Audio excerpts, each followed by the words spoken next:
Yo, on se retrouve aujourd'hui pour un nouvel épisode de Kingdom Mania. Celui-ci est consacré à l'arc de la campagne de Keiyu, et s'étend du chapitre 48 au chapitre 73. Sans plus attendre, place au résumé. Plusieurs mois ont passé depuis la fin de la rébellion de Seikyo. Shin et Ten se sont vus offrir des terres et une cabane par Shobun-kun, afin que celui-ci puisse atteindre son rêve.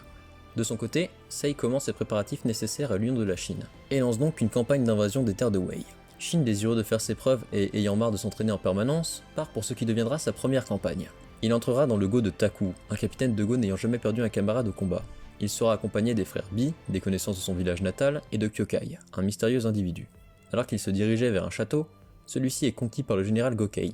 L'intégralité des armées converge alors vers les plaines de Dakan, où une énorme bataille a lieu.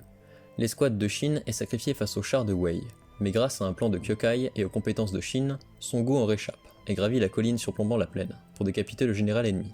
Après de nombreux sacrifices, l'offensive finale est menée par Qin, alors que Shin discute avec Uki.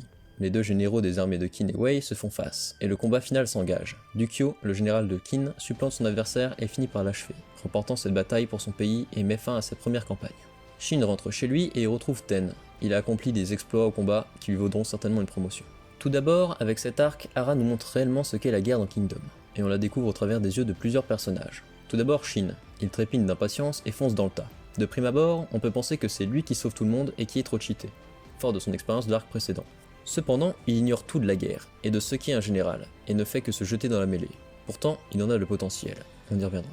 Ensuite, on découvre la guerre du point de vue du plus grand nombre. Hors les généraux et les commandants, il y a une grande majorité de fantassins. On voit cela au travers des yeux de Biyei, qui n'est qu'un mec lambda, avec aucune expérience, à la recherche de gloire dans son village et qui découvre le vrai visage de la guerre. Des centaines de milliers de personnes qui s'entretuent. Les plaines maculées de sang, la perte de ses camarades, les charges qui font énormément de pertes, l'odeur de mort, de sang et de pisse dans la terre et la peur que tout cela inspire. Dans Kingdom, il est aisé de penser que la guerre est glorifiée par ses pratiquants, et donc par Hara, car c'est un sujet prédominant du manga, et tous les plus grands personnages la font par amour de celle-ci. C'est là que le trio Uki, Dukyo et Gokei est intéressant. Pour les trois, la guerre est un art se devant d'être pratiqué correctement. Pourtant, chacun la pratique à sa façon. Tout d'abord Gokei, qui rivalise de stratégie pour emporter ses batailles, mais qui en réalité se bat uniquement par rage et par vengeance, voulant juste être libéré des fantômes de son passé et des traumatismes de son enfance.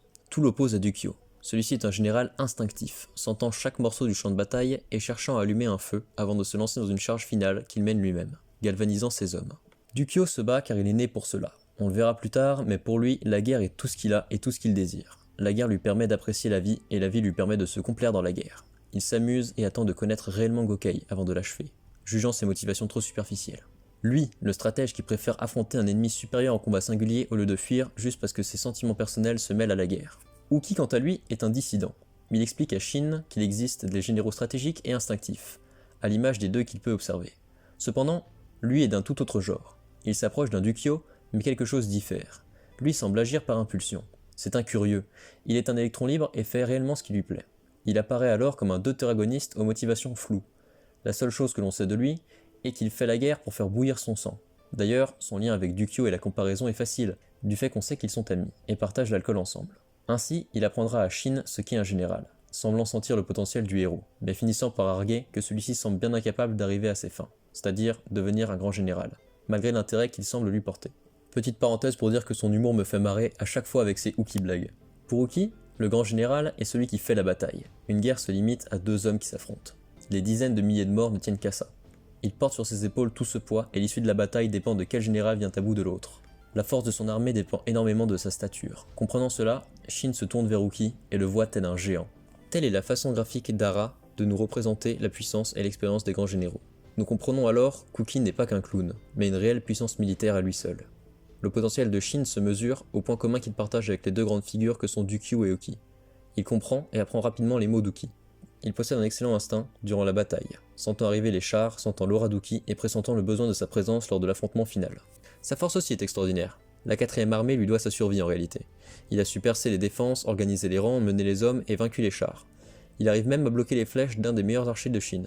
Cela se voit surtout lorsque sur son cheval, il vient en aide à différentes personnes de son unité, le remerciant comme étant leur seigneur.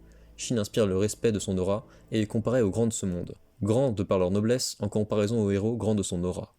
Parlons désormais quelques secondes d'Eki. Le soldat de Shobun-kun a en réalité été promu au commandant de 1000 hommes. Toutefois fraîchement promu, c'est Bakuko Shin qui lui fera comprendre les responsabilités de ce poste et le rôle qui lui incombe. Il n'est plus l'heure de se battre pour sauver les fantassins restés derrière, mais de voir plus grand, savoir faire les plus grands sacrifices pour obtenir la victoire et gagner la guerre. On le prend au début seulement pour un fou, avant de comprendre que le poids de ce sacrifice lui pèse énormément, et il finira par offrir sa vie pour la victoire de son général. Eki et Shin ont beaucoup appris à son contact, et j'avoue humblement que c'est l'un des seuls arcs où je trouve le personnage d'Eki pertinent. On prend conscience de ce qui attend Shin dans son ascension. Il devra passer par différents grades et paliers pour au final pouvoir atteindre la stature d'un grand général. Grâce à ce personnage, nous comprenons le réel fossé qui sépare Shin, le prodige, des grandes figures qui lui inspirent tant de respect et d'admiration. De même, on sent que l'engrenage s'est mis en branle avec Eki, qui a pris du galon, et surtout, on découvre un Shin toujours aussi imprudent et en dehors des codes, mais beaucoup moins impulsif et plus réfléchi. L'expérience de l'arc dernier a bel et bien été assimilée. Et c'est aussi ça qui est passionnant dans Kingdom, l'évolution des personnages est visible arc après arc. Autour de cette histoire, Ara commence à nous montrer les prémices de comment se déroule une grande bataille. Si dans l'arc précédent, il y a eu une bataille nous faisant comprendre comment Ara comptait nous montrer les différents affrontements, ici nous avons réellement le prototype du style de narration d'Ara, en ce qui concerne les batailles.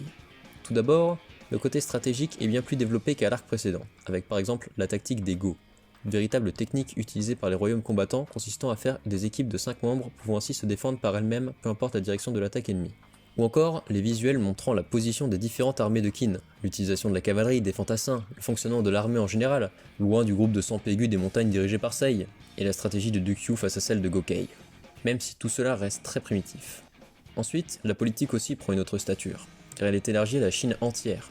On nous explique certaines relations entre les États et l'intérêt géographique de certaines positions. Pour l'instant, pas de quoi sauter au plafond, mais tout s'assemble petit à petit. On découvre comment se déroulent les batailles, comment on les gagne et quels en sont le prix. On y découvre aussi la force des convictions avec Bakugo Shin ou encore Shin et son cheval. Celui-ci même, le crâne transpercé d'une flèche, continue à avancer pour permettre à son cavalier d'atteindre son but.